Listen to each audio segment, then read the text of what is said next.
Hello, everyone. It is I, Adrian, masterful dude of doodliness, the face that runs the place. And of course, I'm without my two co-hosts because who the fuck needs them? No, I love them. Love you guys. By the way, Julio right now has a GoFundMe for his dog, Freya. Hopefully, she gets the surgery that she needs and... hopefully everything goes well with Julio. I shared and donated. You can too. Freya the Wonderful Dog. That's, I believe, the GoFundMe's name. Now, I am joined by two people that I should have on the show more, considering how long I've known them. I've known them about a decade. I want to say it's a little more than a decade, but I remember vividly meeting them in 2007 when I worked at a video store that... Remember those? Those existed, right? Video stores. I am joined by Chris and Tasha, or Tasha and Chris, however you want to say it. Say hi, guys. Hey. Yo. Full of energy. Woo! Anyway, yeah. There we go. Chris is excited to be on. Very. This is why he was a drummer and not a singer. So I wanna let you guys know about Chris and Tasha. They both watch a lot of movies, a lot more movies than I watch, and that's saying something. I think Tasha is close to over 10,000 films. She has amassed a collection of over... She's beaten me in my movie collection. She has more than 500 movies. I lost count around 498. So let's just say a good... easy numbers, over 500 movies. They watch a lot of fucking movies, which is why this is going to be a very heavy movie-centric Canonfire show. And first things first, Tasha, I want to ask you, and Chris, join in when you can. Okay. Alright, cool. All right, so Tasha, kind of tell me, first and foremost, what American filmmakers do you like? Do you like Tarantino? Yeah, do you I do. Scorsese? I was going to get into, we share Tarantino in common. And we also share Kevin Smith in common. Man, I've lost touch with, current American filmmakers. There isn't really good current American filmmakers, I think. Okay, I'm glad we agree on this. A lot of the good ones, I feel, are just the ones that are always talking about retiring. Like, Rodriguez has talked about retiring. Tarantino's talked about retiring. Mm-hmm. Tarantino, actually, I want to ask you this, because he wants to retire. Mm-hmm. And he should. Because digital has taken over film. That's why he wants to retire, because... Of that petty... I think he should retire because... We've discussed this on one of your shows before. I do believe he's a has-been. And I say this as a fan of his. Why do you think he's a has-been? Did you not like Hateful Eight? No, I really didn't like his last few films. Yes, they were polished Tarantino films and, they had interesting story things, to them. We discussed the Hateful Eight, how, I thought they were all really hateful, and which is good. It's the namesake of the movie, I guess. But, I feel like his movies lacked that oomph. They were so well-rounded and everything was... Compared to what? Kill Bill and freaking...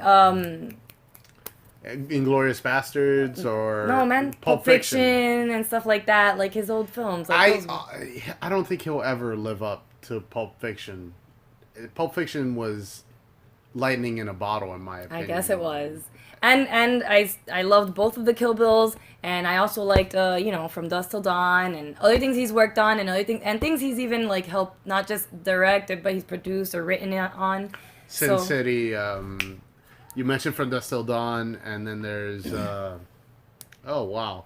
He also helped Eli Roth make Hostel. I thought he had actually brought it too, that's what had happened, but I guess not. No, from my understanding, he was producer, and he helped get production money to it. Well, there you go. Because he and Eli Roth are best friends. Okay, yeah. which, you know, if you're going to have a best friend, why not let it be Tarantino? Shit. Chris, Yes. do you like any American films? Do you like Tarantino? Do you like Scorsese? Do you like Christopher Nolan? Any of these big name classic American filmmakers almost? Definitely. I mean, I do like Quentin. I'm actually like, it's just so many movies. I'm trying to jog my memory to see what movies, like, you know, Reservoir Dogs is one that I really enjoy. You know, you have to throw out there always and forever. I didn't like Django. You didn't? I really enjoyed Django, to be honest with you. How Nerf. about I know you liked Inglourious Bastards. I didn't like fucking it. loved Inglourious Bastards simply because I got to see Jews kill Hitler. Which, by the way, Canonfire is vehemently against Nazis and the KKK. I want that to be known, and I'm going to kill a shitload of Nazis I when think Wolfenstein comes out. This should be like a national punch a Nazi holiday. Yeah, if we could do that, that'd be great. That'd be Line up and get punched here, you must. exactly like Rock'em Sock'em Robot type of shit. See, and I'm not as versed in is it Scorsese films? Scorsese. I mean, Goodfellas. You've never seen? Yes, The Departed. I've seen The Departed. You- Shutter Island was one of his movies, apparently. Chris, yeah. Yeah, I mean, you guys hated Shutter Island a bit. I did. You know what? I enjoyed I Gangs hated of it. New York. You know, that's one of I the movies that I didn't fucking mind. love It's just Gangs a of New 4-hour like investment. You know, you gotta sit there. It is. Can I and- tell you guys a secret? What? It's like a shame or something. I don't know.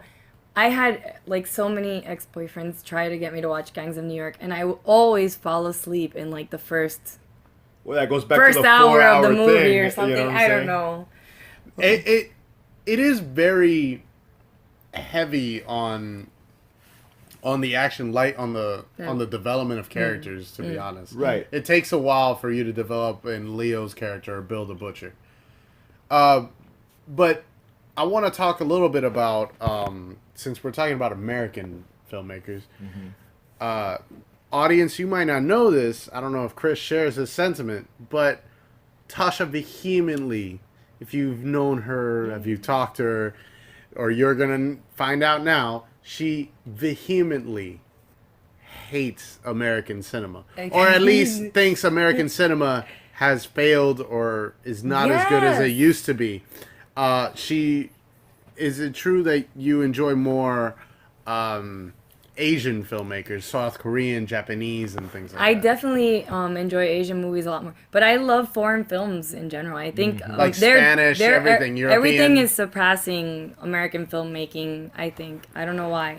Yeah, All right. definitely, and I have to agree with that sentiment. I mean, I've been watching a lot of foreign films for a while, and it's just not the same. The American ones don't carry the same oomph for me, you know. Like it's always those the same scare tactics, you know. The Like a jump jump out scare. at you, Yeah. and I'm like, okay, that's not scary. That's just surprising, you know. And yeah, You're getting very specific into horror. yeah. We can get more specifics. I mean, I guess, but I just like the No, I mean, storylines. to be fair, one of the first shows we did, Tasha, we talked about how in the early to mid 2000s, you couldn't throw a rock without hitting a American remake of a Asian horror Don't film. even Remake, talk about reboot, that. I hate that. God. We did discuss The Grudge, The Ring, Oh my gosh, all these The Uninvited. Uninvited, One Missed Call. like why? Let me. Quarantine, which was a Spanish film Okay, of Wreck. It was Oh Wreck. my I loved God, Wreck, Wreck. by the way. The original. It was so you know- good. Wreck 1 and 2 were good, 3 and 4 I didn't sucked. like 3 so much either, yeah. Yeah, I mean, you know, once you get into the trilogies or the fourth version of that, I don't know. But holy cow, when Wreck 1 and 2 came out. I love those Yeah, movies. they were really Those movies good. were fucking Yo, crazy. like I felt like the zombie genre had nothing new and good come out in a long time, and then that movie came out, and I was like, oh my And god! I'm not gonna lie. And you know I hate supernatural stuff, and that one had a bit of a supernatural spin, and I still liked it. Yeah. I Yeah. still did. well, one I thing mean, anything's better than venomous rats that lead into human mutation. That's what Quarantine was. It wasn't the devil. It was Oh rats. no, Right. I didn't watch That's that crazy. one, no. I'm Good- so glad I didn't. Good, watch you it. didn't. I mostly make. There's something about foreign films that they have, Yeah. at least with the way they handle film. Yes. Like, you know, you if you talk to any film nerd, you're gonna obviously hear the same shit all the time, which is yes, Train to Busan is wildly regarded as one of the best zombie movies to come out recently. Did you guys watch it? Yeah, we did. But What? I didn't love it. I didn't love it like everybody else did. really And I'm a enjoyed it. huge fan of the main actor too, by the way. And I got very attached to the dad, like the punching dad, the boxing guy. I was very devastated when that happened. But I do feel like, you know what, I want to touch on the subject that you were discussing. Yeah. And I can say this especially for like South Korean films. A few decades ago, South Korea made an effort to export their culture to the world. And to do this, they decided to, like the government itself, pump a lot of money into their arts, into like films and music. So that's why you're hearing a lot of K-pop and a lot of... And their films, even when they're shitty films, even when they're bad films, like You can say whatever the fuck you want. they're like This is the internet. they're so great. The cinematography usually great. Like the production values are great. Like they have so much. The editing, amazing. So even their worst films, you'll at least enjoy. What, in your opinion, is like one of their worst films? Like one of their bad ones that you were like, man, this is actually really good, but you still can argue and say this is not the cream of the crop when I'm gonna show. Darn, because I can name you off the top of my head the good ones. Tell me the good ones The then. worst one is always hard to. Yeah, the worst ones is hard to remember. The good ones are like standard Oh Boy.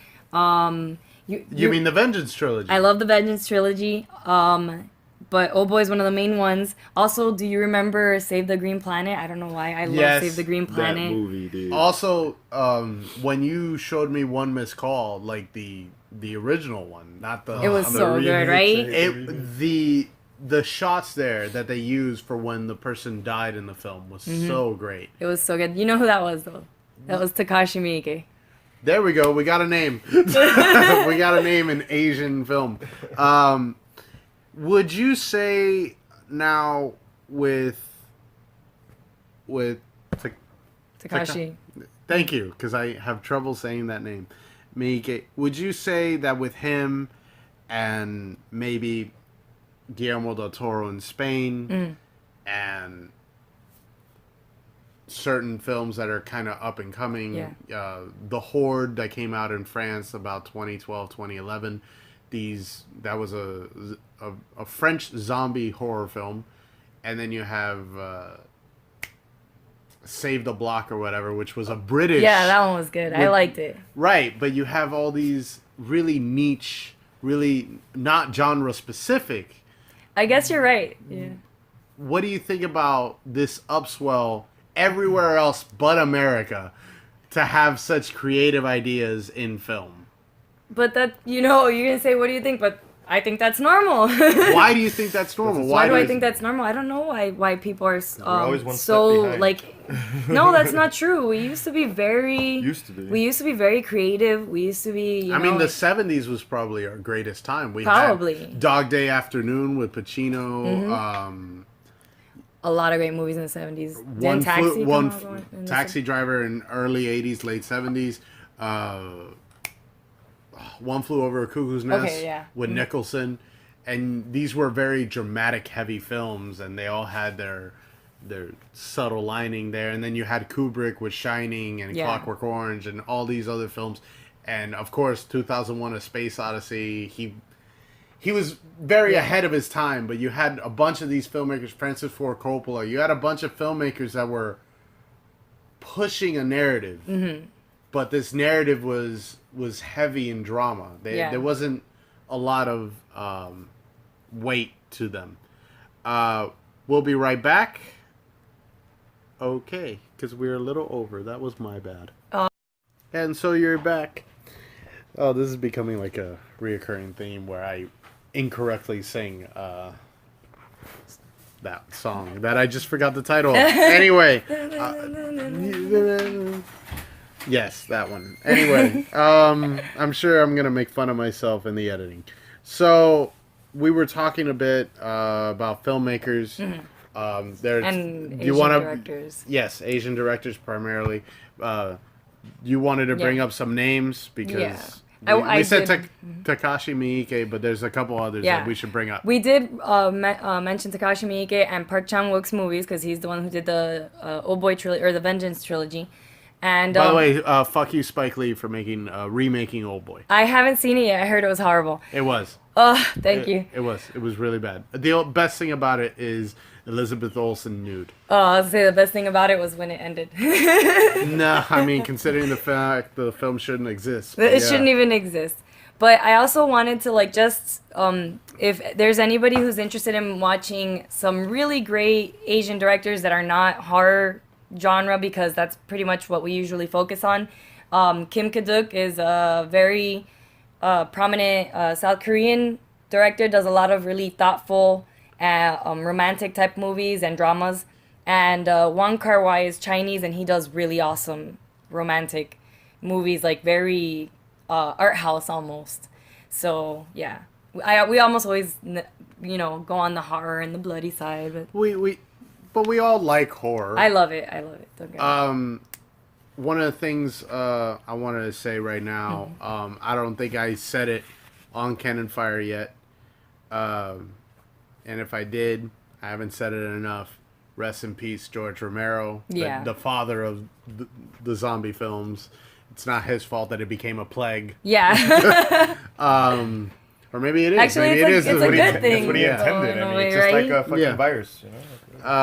But rest in peace, the Of the Dead films. He also, thing I just found out while I was bullshitting around the internet, because that's what happens when you do the internet. You type in something and you lead down this The dark rabbit hole. hole.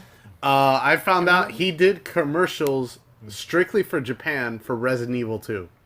Wow. Live action commercials for Resident Evil 2, and that blows me away. Now, we're going to get away from film a little bit, because you two are also really avid gamers. You're pretty big. I do like to play. You guys are one of the, I guess, a couple that plays together, stays together, right? Right. I like to watch him play Killing Floors. Really? Definitely. Yeah, I do. But you guys take turns sometimes. No, like usually it's him and my nephew Like taking turns. when it becomes like, for example, we'd play some other horror shooters like Dead Space and stuff like that. Oh yeah, Chris and I would take turns playing. like- if it's we did. it's like a first person we type did of take or one, turns, but one it's player. usually like I go first. I lead the march, and then she comes in and she cleans up. No, or I whatever. play all. I usually in Dead Space I play the non-emotion, like the non-exciting parts, Right. and I leave the really 'Cause it's hard. really like adrenaline when it pumping. gets really dark and I can't walk an inch, further. I'll be like, here you go. Yeah, and I'm not gonna lie. I mean, I enjoy it gets spooky. You're in does, there, yeah. and I'm like, I'll throw a little No, yelp it here and does there. I'll be get like, oh really shit, what the fast. fuck was that? I wasn't ready. Sometimes he Like, scares me. Like he'll scream. And really then I loud. scream, and then she screams even louder, and I'm like, "What the fuck is going on here?" But yeah, no, definitely we do play some games. But I always enjoy the co-op games, and that's something that I feel has been missing, like those true like co-op without the split screen shit. Type co-op of thing. and also just split screen games in general. Yeah, Yeah. because online kind of taken over. Has taken over that. Yes, Yeah. yes. Everything's online. Now I have to ask you guys, with split screen, what was the last good split screen game you guys played? Oh my gosh. Was Would- it Resistance? You took the word right. I was gonna tell you. Yes. I do believe it was Resistance. Definitely. I do believe it was Resistance because we also played Army of Two. We also played. Hold on, let me see if I can find which other ones we did. Chris, Yeah. do you have a preference when it comes to split screen games? Like, do you guys just want to have a game that you can pick up and play, or do you want like a story invested game that's split screen? Both in a way. Right? Yeah, honestly, I don't mind. I like the games that are, they have a story and they get interesting. It develops like a movie, That right? was what was so good about Resistance. You know what I'm saying? Like, It was fun It to had play the cut game, scheme- and it the had that cut constant scenes. story going, and it felt so cool to be like fighting aliens in the army. Yeah, like I don't mind, games like we were saying earlier, like Killing Floor or something. Where you go in and just kill as purpose, right? But then I like the ones where there is a story. Yes. And they had the development of the character. So in the first game, you're a normal even in human. games, you get attacked by one of those alien things. You start to become resistant. But the story fucks up even in games. It's like, when you start making a sequel or prequel. Resistance 3, both second and third, they were all very good. I guess I think the they were all gameplay very changed good. a little bit for me. A little bit, okay, fine. I didn't enjoy how they changed the it. online in Resistance 3 probably wasn't good. Right, at least I didn't. But the split screen wasn't bad. You're right. It wasn't. I'm not saying it's bad. Another game you guys were talking about was Hellblazers and like Dead Nation, because those are like over the top camera view. Those are dope. Third person shooter or whatever. But those were good split screen games, but I mean not even split screen, but those were good couch multiplayer games. They were actually, yeah. We still play it once in a while, Dead Nation. Even though it's old as all hell, we still sometimes we'll play it again, like upping the difficulty. Right. Like now it's like the hardest, and I'm like, or whatever. I do the same thing with fucking Killing Floor. You put it on Suicidal and you have a horde of like 150 on the first fucking wave, So, they also removed the patch in Killing Floor 2, so now you can't trick the game. You can't go into that little corner and just fucking... When you play on your own and level up, no. I wonder when I ran to that corner, I got killed right away. I was like, what the fuck happened? I'm like, what the fuck? Yeah, they removed the boxes that were there that was used. I hate the fact that I sometimes get automatic updated, even though I know that's probably a setting that I can fuck with. But like, you know, that's probably what happened. No. Not on the PS4. What? When it's an online game, you have to update. No wonder, because I was like, I don't want this update. You know what I'm saying? Like, I want to keep it like this. It's beautiful. Like, no, I guess I came and it was already done. And I was like, why'd you allow this to happen? I was telling Tasha. I'm like, well, you should be aware of my updates. But those updates also allowed you to have the carnival. Right, I needed the... And, I mean, and, you know, I'm not gonna lie, that did make it a little more amusing. You know, they put not new bosses, but, you know. Yeah, they need new bosses. That's for sure. Are they ever going to have new bosses on it? Hell if I know. The Patriarch and the fucking, what is it, Dr. Van something Holzers or something? Hans Volter. Hans Volter. Oh, I said it backwards. Von Holter. Now, Tasha, you're a big fan of Bethesda games. You're a big fan of Fallout. You're a big fan of the Elder Scrolls series. Are you at all interested in the Game of the Year edition of Fallout 4? My gosh. I know I didn't even know about it until you told me tonight. Yeah, it's true. Like I didn't think about it. But you have the game, but you didn't get the season pass. Do you feel I have like the game?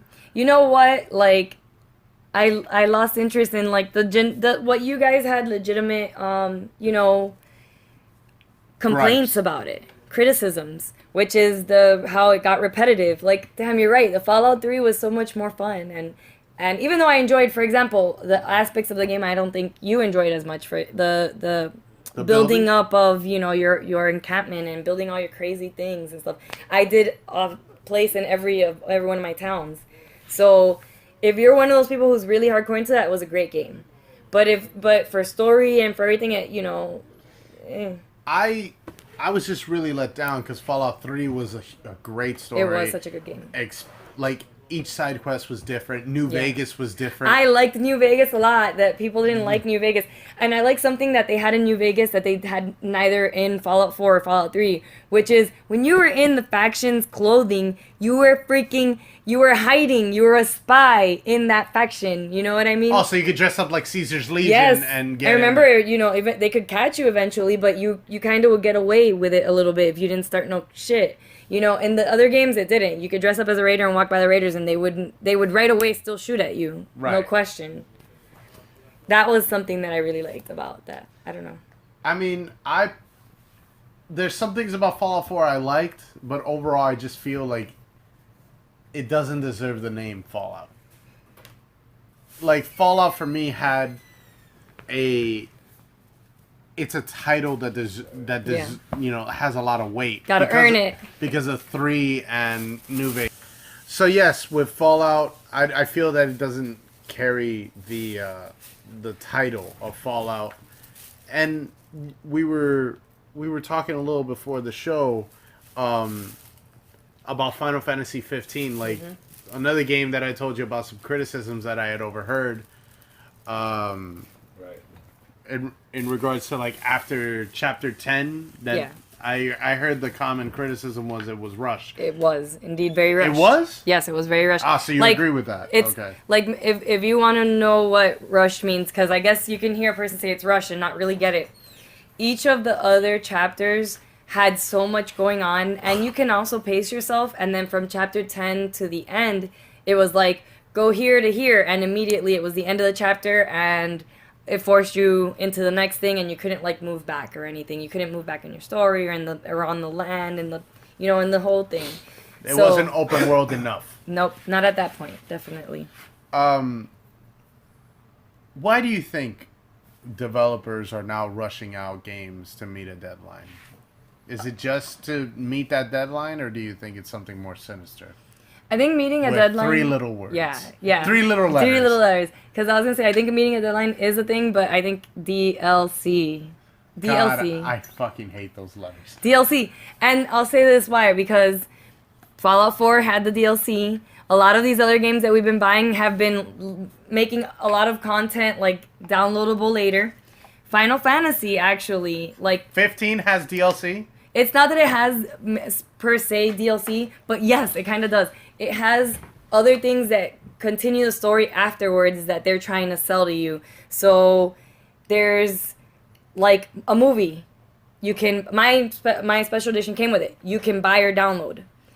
There's a movie, there's a comic, and there's like other stories that have to go to for you to finish the whole story and get like backstory on it.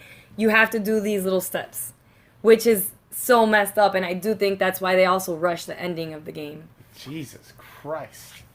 I personally, I've lambasted a lot against DLC, mostly because, unlike you guys, I play a lot of shooters, and I Yeah. play a lot more competitive shooters because, all your friends are like, hey, get this game. All right, I'll get it. Ah, shit, this game fucking sucks. Why'd you tell me to get it? Oh, but why didn't you get the DLC? I don't want to spend $100 on a game. Perfect already example of paid that is Destiny. Destiny, the first one, and it was so bad that Destiny 2 has promised DLC will be free. Shoot. That's To how make bad up it for was. it, Yeah. What's the point of that?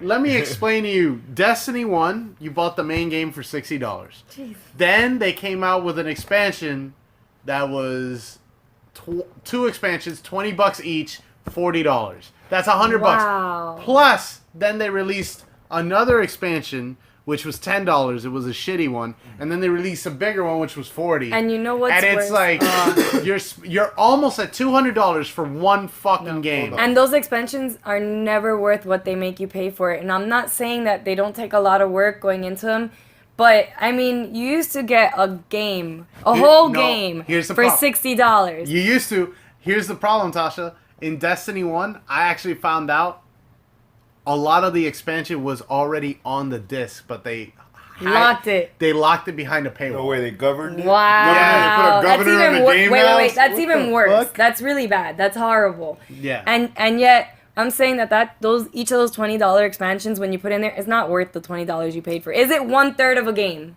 No. I was gonna say, is the game, you can finish the game without the expansions, though, right? But You can. it's The short, game is it? technically doesn't have an ending, but then you have all your friends that are like, "Why didn't you get it?" So we could all play together and get the latest shit and go on these new maps or whatever. Yeah, because you get tired. You of might as doing- just be upfront and be like, the game's $100 now, and it includes the expansion shit. It's That's just what a they're long doing now. game. Yeah. That's what they're technically Did they doing raise the now. price up on That's Destiny 2? bullshit. No. Okay, same price. Wait, They're what? just giving you the But There's DLC for free. two. There's 2 versions. There's Oh the my God. $60 regular shitty poor version. Locked version, like we know now. No, that they no, do. and then the other one is $100. You get all these cosmetics for your stuff, and you get all this stuff that's cosmetic. It doesn't help you in game, but it's $100 collector's You know what? I'm Rich edition. Speaking on that, the collector's edition, because I've always been like fond of buying collector's editions when it comes to things like that. Like, does it kind of take away from it when it's virtual collector's edition stuff? Because I like to buy Tasha, for example, the DLC, the Special Final Fantasy limited 15 with the edition. nice art on it and the Yeah. comic book stuff, and some of them even include DLC Hell, codes. you and I, we got her the Uncharted 4. Yeah, They're so exactly. good. I still He used appreciate them. that. He used them for a class. They came in handy okay? for a fucking good thing. I got it for a job thing An too. online class that he So, took for like, work. does it take away from it when it's online? It's a virtual one. That's a great question. We'll be right back to answer that. Chris brought up a great point. What's the value in having a collector's edition that's digital? I personally don't see it. I agree with Chris. But I'm a physical collector. I like to have the physical edition of a game. I like to have that in my stack and everything. But it does take up a lot of space. But you guys You're absolutely right. have what the monument from Dead Space. You have Right. Cole's bag from Infamous. Right. You know, you guys have really good collector's editions that'll mean something eventually. Like, you can't find that online for less than 100. Yeah, I know, and I'm sad that the Pip-Boy got away from me, you know? I remember when... They're redoing the Pip-Boy I for heard this Fallout looking 4. pretty dope, I heard. And don't feel too bad about it. The I first know. Pip-Boy was like I heard it was kinda clunky shitty. and But still, you know, not it's as like, I useful. want it, you know? Yeah, it's more like Or you can make your own Pip-Boy, like a cosplay. nice. You I can don't know do how that. DIY, I'm not much of a DIY guy, but I can give it a shot. right? Tasha is very DIY. Yeah, She I could think do I think we it. could probably. You're right. If she really wanted to, she could dress up Probably. as a Wastelander for a con or Oh, whatever. yeah, that's sure, easy. without a doubt. Yeah, it's just be muddy and dirty. Yeah, I think if these game people are trying to like just charge us more, like they should just be upfront about it and not just stick it to us with No, the DLC. my God, you know charge what? me $100 for the game if that's what it's gonna charge. It's gonna cost me at the end, motherfucker. Do you like Adam Ruins Everything? Yeah, he's pretty like, good. Yeah, it reminds me of that He episode. ruins Did you ever see everything. the one about glasses?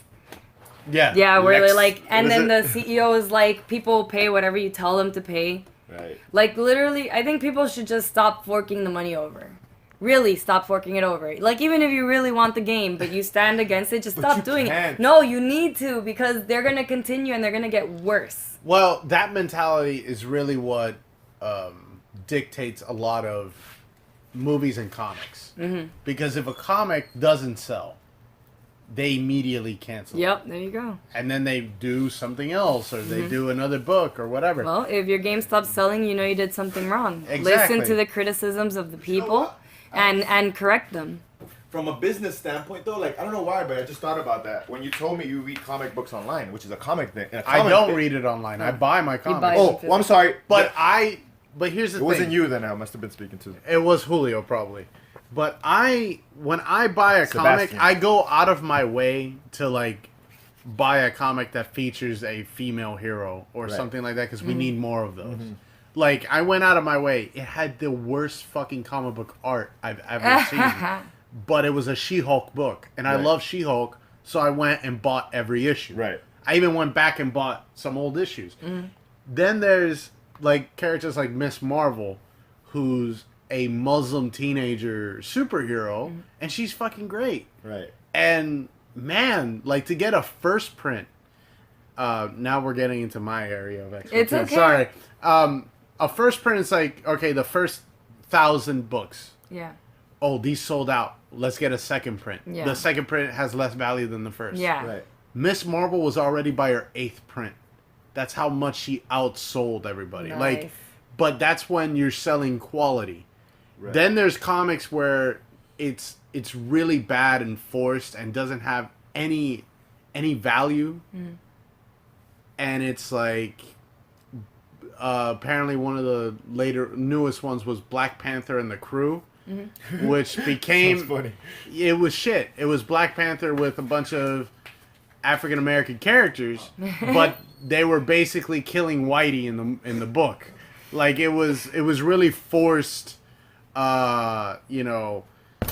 Diversity. You gotta accept it and do this, but it wasn't enjoyable to read. It came off very soapboxy. Yeah. So then after the second issue, Marvel immediately canceled it. Yeah. Well, that's what happens. If it's poorly written, people are If not it's gonna buy it. poorly written and it's soapboxy, if it's preachy, that's what I agree. You gotta cancel that shit. Yeah. For example, we all fucking hate Call of Duty. Call of Duty That game used to be like the shit. the thing, you know, it. And it still is kind of it. It's just a fading away. Yeah, I think it's faded out a little bit. But it is now changed. It was going farther and farther into the future. We were having like video games with jetpacks and shit like that.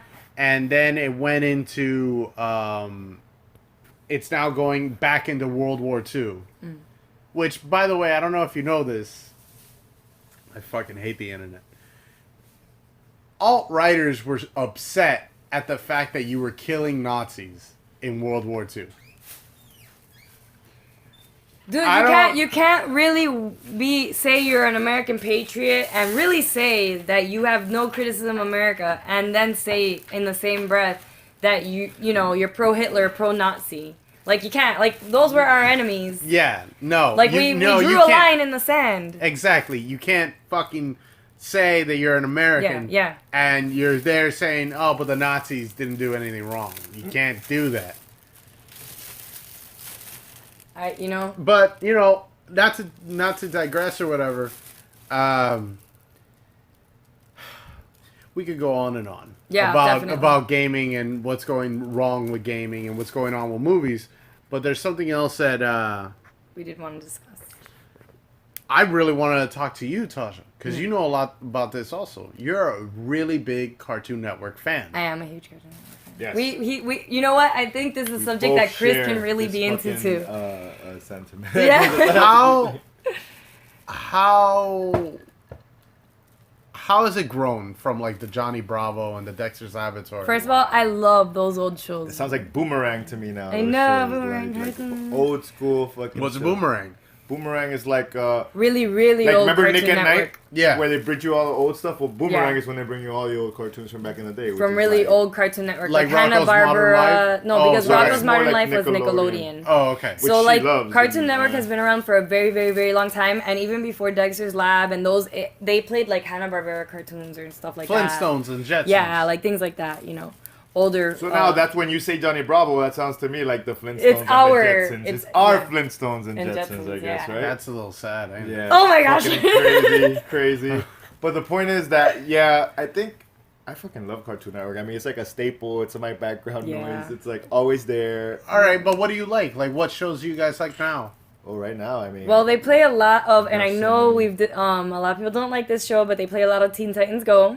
Do you like that show? I do enjoy it. I've grown I to do. love it. I used Yeah. to at Love first, it, I was not just just like like it, everybody. love I it. was like, I'm fucking like, what is this childish It's shit? non Like, it's why non would they do canonical. It's this? just meant to be stupid and silly. And I'm like, I missed that fucking serious fucking show, even though it had this little quirky bullshit. But now it's like all quirk, they don't No do any serious. nothing. They don't really do any saving. Didn't you ever see the episode where they like break the fourth wall and they have what's his name, the guy who like rewinds and The control the freak. control freak. Then he shows them all the old series and they're like, why did this get canceled? Like Yeah. I think all those And jokes there's are no- so good. what Funny enough, at San Diego Comic-Con, the one that just passed in July, I believe, it actually had like a big, not a motif, but Like a marquee or an art piece. yeah, like a big art piece of the original Teen Titans beating up Teen Titans Go. That's hilarious. And it was done by Warner Brothers, and it was Yeah. like cheeky because everyone is hates cheeky. Go. I love Go. Everyone hates I don't know Go. why. Ellie People- likes Go. A lot of people do hate You, it. if you watched it as just them As what it is, being- supposed to be fun. Yes, Yeah, if you take yeah. it for what it is. It is right. very fun and it's very funny too. Like if you sit down and watch it. There like, are some shows that like I also enjoy watching Gumball and Steven Universe. God, I love Adventure Gumball. Time. Oh my God. There's so The many new shows. These are the new shows. These are the newer ones. I do miss some other shows. They're gonna. Were they on That's it. Adventure Time is like the final season. Was already. Foster's Home for Imaginary Yes. Friends a Cartoon Network Yes, show? it was, but this That's was one show years that I really ago. miss. Right. I also miss Chowder, which I don't know if that was God, also Chowder a was Cartoon such a Network good show. It only had 3 seasons. Clarence, I love. That's another show I don't know if a lot of people appreciate. It's a weird Clarence? show. Have you Yeah, seen Clarence? It's a weird No. show. My God, Clarence I is haven't such a seen- good show. I haven't seen almost any of these shows. Can that you I guys can are I put something for Clarence? Clarence is like this little awkward, chubby little kid, and that That's a good show, show. like, it's hilarious, but it's positive in a way no other show can be. Like, it really does teach you to love yourself for whatever the heck you are. Like there's something so touching, I think, about that show. Oh my God, Ed and Eddie was a show that I used to. I fucking love it. love. And Courage, the Cowardly Dog. See, I liked show. Courage, but it was more like when I'm about to fall asleep. I type of loved show. I don't Courage. know. I He loved was it. like Uncle Grandpa's another And show it was that I funny fucking and also twisted at enjoyed. the same time. I don't know. I could just go on for. I mean, Kids Next Door was not a show for me. I feel like Do that was you more. think we're right now getting into a golden age of cartoons? Oh man, I don't know. I can make an argument for every cartoon decade. I promise you. I can say, oh my god, the '90s shows were so much better, and I'll bust out with Rocko's Modern Life, Ren and Stimpy, all those awesome shows, Angry Beavers, and then I'll say no, 2000 shows were amazing, and we had all these great. I like SpongeBob, so I can say SpongeBob and Ed and Eddie, Samurai and Jack. Samurai Jack. I feel like they picked up right where they left off on that Oh show. my which I god, think the last that's their Samurai Jack. intention. I liked it. But I feel like nothing Did you watch happened it? until the end. I didn't see the. And I wasn't new very happy. Season. I felt like something. You weren't happy with the hap- new season? I loved it. I mean, I was just happy because I got the show back, but at the same time, I was like, I just didn't like the way that it ended. I guess I wanted a happy. I don't want to talk too much if you haven't seen it it. wouldn't end any other Spoil, way. spoil. No, No, no it way. would no, I mean, we won't spoil it, but it could never end any other way. The story It could would never go end on any way forever. because of So it's done. He's not coming back. It's the end. Yeah, there's no like reason to come back. if they do come back, it would be with a different villain or something. Right. You know, it can't be with Aku. Aku, yeah, All right. Kind of giving it away there that Aku dies. Aku's gone. It's alright though. One show that I can't fucking really stand at the moment is Ben 10. They've been The new bombarding one. me The with this new new Ben Ben 10. 10 alien no sé qué bullshit, and I'm like, fuck this shit. I feel like that's That's geared a little towards kid. younger That's kids. a little kitty kid. Even though other Kitty shows show. that seem like they have a veil for children, like Gumball, for example, but that's more for an adult, like, because they have some jokes there. You're like I think it's actually for older children, like teens. like teens, yeah, Teens, right? yeah. I have a question, Tasha. Since also you enjoy anime, Yeah, I do. do you feel Cartoon Network's very shonen anime basically now, but just Americanized, especially with the artwork and things like that? I do see some influences in Avatar is a really big example every time this. but has Avatar's been brought- Nickelodeon. Right. Okay. I'm not just. Yeah. I'm not just saying Cartoon Cartoon Network. I'm Network just in saying general. cartoons in general. Like. Then yes, but Do they you Like, okay. see Americanized? Okay, Gumball is the style is nothing at all Asian, and yet it does in some episodes like do shout outs to different cartoons, not just Asian cartoons, sometimes even American style too, like of old things. So it'll like I think it did a shout out to like Dragon Ball Z type cartoons and Pokemon type cartoons. definitely. What else did they do? With the little stereotype, I'll defeat you, villain, with the power of friendship. Yeah. Right, They have those exactly. but they also like drew them And they draw them started- obviously like comic book versions of them or Yeah. anime versions of Yeah, them, which yeah. I think is pretty. It's like an dope, episode where like they fight against each other, like the mom with her adversary, and it's like they draw it very anime style. They draw her character differently and everything. But like you're saying, I think with Avatar though, like taking it back to that, is that I think the people who came up with it were very open about that. They're highly Their influenced by that, and they was wanted anime. to make something but that. they made something their own. And I think they did make it their own, and it came out very well. It was very well done. At least the cartoon. We're not talking about live action here because that movie was No. a waste of fucking. Yeah, we don't time. Oh my talk god, about I that heard movie. something We don't like talk I about heard the something movie that's not vaguely that they're spoken really of. gonna try to go through and make a second part to it. Why? But wait, the second part is gonna be like if the first part didn't happen and they're gonna redo What it. the fuck? A requel, which is a reboot, Requel. a reboot, and a sequel all together. I'm glad we made that fuck? word come out. What is a What movie I don't is know. a requel then? The Incredible Hulk from Yeah, 2008. The fuck? Okay, yeah. What about the Godzilla one? Didn't there a requel with Godzilla? Didn't they come out? You Maybe. mean Godzilla 2014? Oh shit, I maybe guess. not then. Which is the one where the Godzilla's There was in like New wasn't York? there like a 2000 It was in Godzilla? It was 1998. so horrible. That was the Which original. one? The 2000 one, the one Godzilla with 2014. Puff Daddy and stuff. Oh right, He's Isn't not in that the one movie. where It's just Metallica a comes song. out with a song for it, like all epic, and there's like a freaking I don't- orchestra behind them? You should know you're Metallica. It was a Godzilla movie that came out here, and he was like going through New York. Wasn't All I know is the only one that was Godzilla 1998. it might have been 98, but it didn't release like in 2000. No. Let's see, it probably would. That's really close to fucking 2000. Yeah. 1998, Yeah. like 2 years away. All right, Such a bad and we'll be back with our last segment. All right, and it's the last part of the show. Thanks, guys, for being on the show. Thank you Thank for you having for us. having us. Exactly. Wow, a little less robotic. Chris is just upset because I called out how he talks away from the microphone. Yeah, I'm sorry, guys. It's the I gotta get used to speaking into the mic. I'm a drummer, so I'm used to being in the back where nobody can see me and say anything. Or I'm not a singer.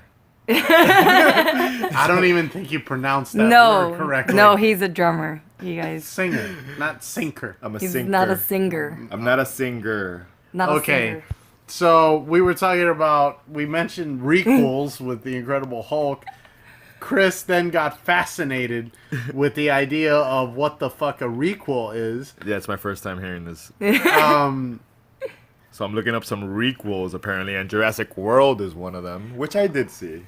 I also saw, but I can't believe that it.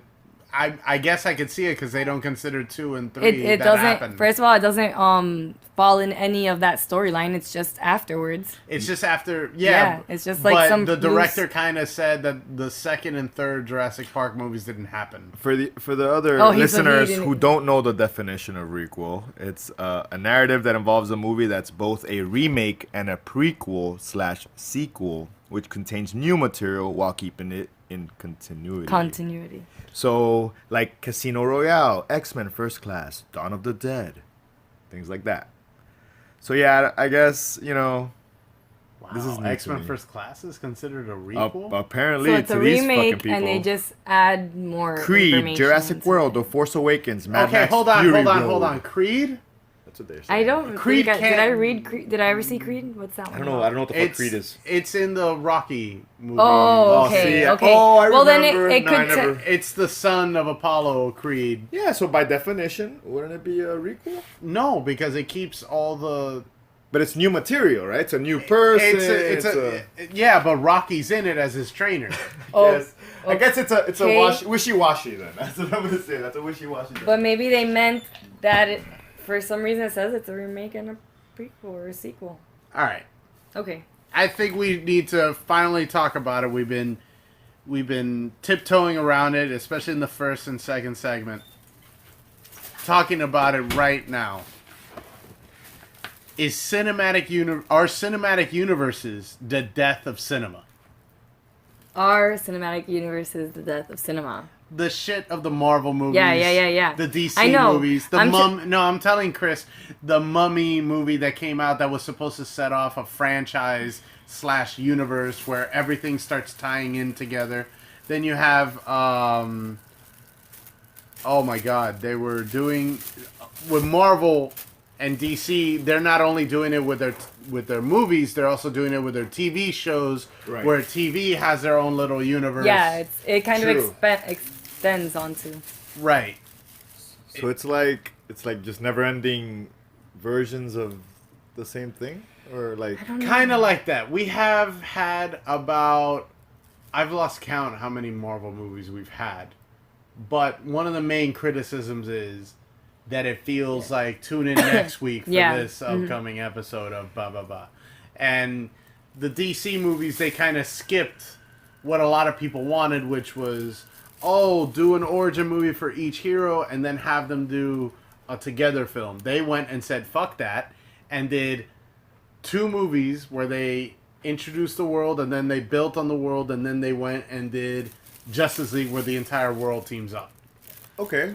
All right. And how did you feel about that? I mean, since you're more, I don't really watch that many comic book series. No, but see, thing. when he says he's referring to that because it's easy to refer Right, to okay, I get it. Yeah. the comic cinematic universe. I see what you're saying. They're Okay. one of the But popular horror ones. movies are doing it now as well. Every year we're hearing more and more of cinematic universes. One of the more confusing ones are Sony and Fox. Sony wanted to do a Ghostbusters film universe with their all-female Ghostbusters movie in 2016. Then they wanted to do an all-male Ghostbusters team in like 2017. Trying to cater to everybody. No, Yeah. but maybe to like eventually link. Yeah, them. to link them, to make it like together and a big team up type of thing. Oh, the men and the women working together. Why not? In perfect harmony. Like Alvin and the Chipmunks and the Chipettes. But I'm glad that Ghostbusters died because Sony doesn't know what the fuck they're doing. Speaking of which, more shitting on Sony. So, they own the rights, the filmmaking rights to Spider-Man. And of course, Sony's a Japanese company. Spider-Man is like they made Homecoming then? They made... No. Hold on. Oh, sorry. This is where it gets tricky. Okay. Marvel, technically Marvel Studios, the ones who've been making the Avengers movies and all that stuff, they wrote and produced Homecoming, the new Spider-Man movie. Exactly. But Sony distributed it and made all the money from the tickets. Yeah. So Marvel doesn't get anything out of it except to use Spider-Man in the Avengers movies and thus helping them they have the rights. Yeah. and help Sony. Well, Sony didn't give the rights. Oh, no. But then here's what Sony's doing now. Sony has other characters that are tied to Spider-Man, like Venom and Black Cat and Spider-Woman, and they're going to start making movies featuring those characters that are not affiliated with Marvel. Mm-hmm. This is getting confusing, isn't it? Not affiliated with Marvel, but then they're going to have the Spider-Man that's been in the Avengers movies show up in those movies to make the audience think that they're all together when they're not. What the fuck? You like lying. They're trying to keep the broken up marriage together by like, yeah, you made that. Like you, when the family comes over, you call him up and he's at the house. All I can say though is What's this: here? is that we can't discuss like any of that. Like Marvel must see something that they're benefiting. They wouldn't agree to have done all that work and not do and get anything from it. Like there's something. They've made more money with these Marvel movies than they've ever made from the comic book industry entirely. So they know that they're not losing. And Avengers 1 made $1 billion. Iron Man 3 made $1 billion. Every Marvel movie minimum makes $700 million. There's always fine print in these contracts, so these people know what they're getting into. Right, and each one of them is making a shitload of money. Captain America Civil War made $1 billion. They have at least 6 movies in the $1 billion mark out of their 20 some odd movies that they've made. It's pretty fucking good. Damn. If I were to tell you, we need to get in the crap movie business. Yeah, I guess so. I mean, Michael Bay has made a habit of it. God, how is he? That's another universe that they wanted to do. G.I. The Joe. Michael Bay universe. It's actually blowing things up universe. That's actually one of the pet names for Transformers. They don't even call it Transformers. They call it Bayformers. Bayformers.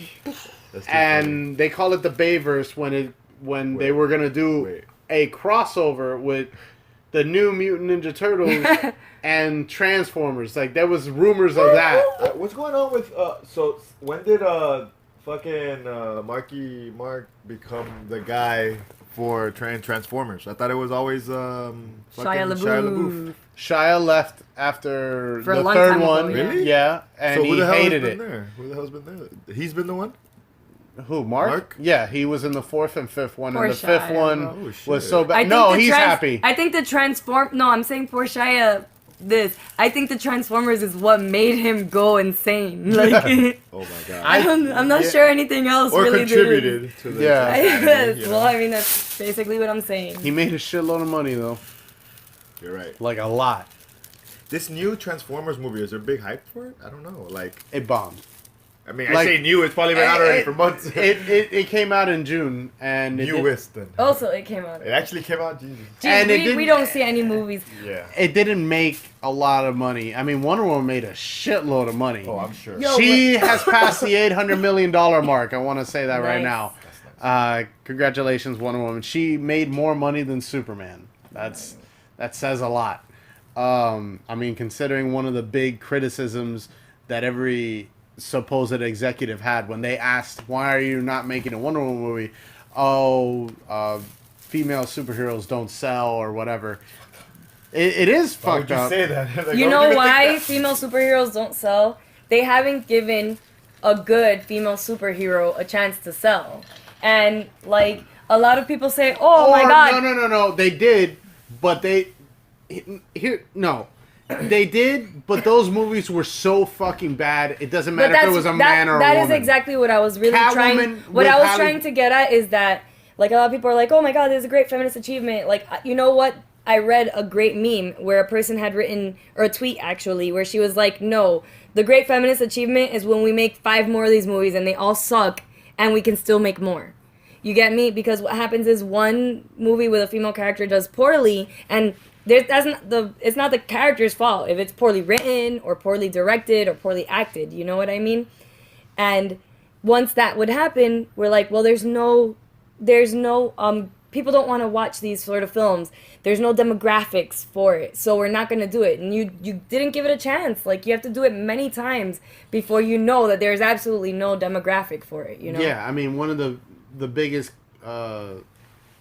notorious ones is Catwoman with Halle Berry. That was a really bad movie. Bad movie. But Halle Berry's a fucking G who showed up to the Razzies, which is the opposite And of the got Oscar. yeah, and she got her award. And she gladly accepted the award for worst actress. That's Halle she's Berry's beautiful, but she's not one of my favorite actresses ever. So I mean, no, the argument isn't that, but the fact Yeah. that she was man enough or No, whatever yeah, to she's- like, yeah, she was absolutely it graceful. sucked. Yeah, I sucked at it. It's all right. I'll take the blame Exactly. for it. she's a good sport. exactly.